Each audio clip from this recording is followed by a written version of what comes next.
If you ever wanted to see a politician actively close ranks, then look no further than Michael Gove. On this morning's interview with Sky News, when it's pointed out Johnson's made contradictory remarks, he still defends him. You have to remember that Gove was sacked by Johnson for calling him to step down as Prime Minister. He was branded a snake, and yet here he is, still defending him.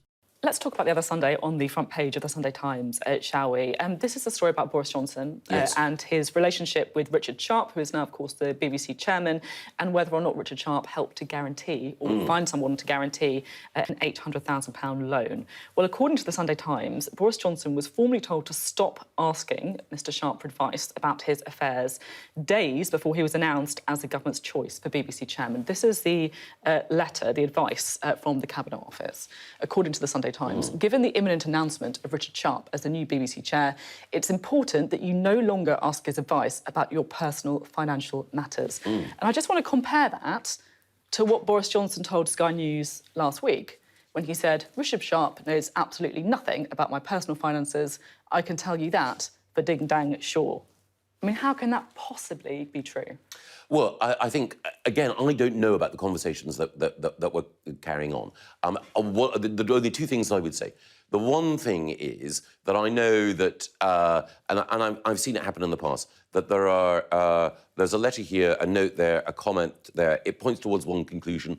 Once you know all the evidence, actually, another conclusion can fairly be drawn. At the same time, though, you know, if he was given a letter by the Simon Case, by the Cabinet Secretary, saying, stop asking him for advice about your personal finances, he can't say, oh, he knew nothing about my personal finances for ding dang sure. I mean, these two things seem completely contradictory. Well, again, I would say that I don't know all the details, and... You must recognise that as well. No, I completely recognise how you can produce two pieces of evidence and a conclusion can be drawn. But I know... It's hard to draw another conclusion. Well, I know from experience in the past, including when I jumped to conclusions about people and then found that actually I'd been unfair on them, that we just need to see all the facts. And it is the case that the manner of Richard Sharp's appointment is being looked at by the Commissioner for Public Appointments just to make sure that everything was completely kosher. And so, again, you know, it's absolutely understandable to think, aha, this plus this equals that. But my bitter experience is wait until you see all the facts before coming to a definitive conclusion. I also don't know why she's dancing around the issue. He lied. It's obvious he lied. Sophie Ridge isn't in Parliament. She can call him a liar. I'm not sure what all that song and dance was about. Does Gove think that Johnson's coming back as Prime Minister? Is he just thinking about his next ministerial position? Or is he just protecting the Tories because that's what they do? You might have an idea, and I'd love to hear it in the comments.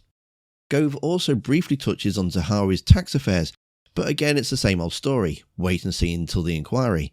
Well, as this interview's released, Zahari's been sacked as the party chair, in a move that everyone could see coming, except it seems the Prime Minister, he needed an inquiry to tell him to do his job, and to see what workers' protections the Tories are prioritising to save from this bonfire of EU laws.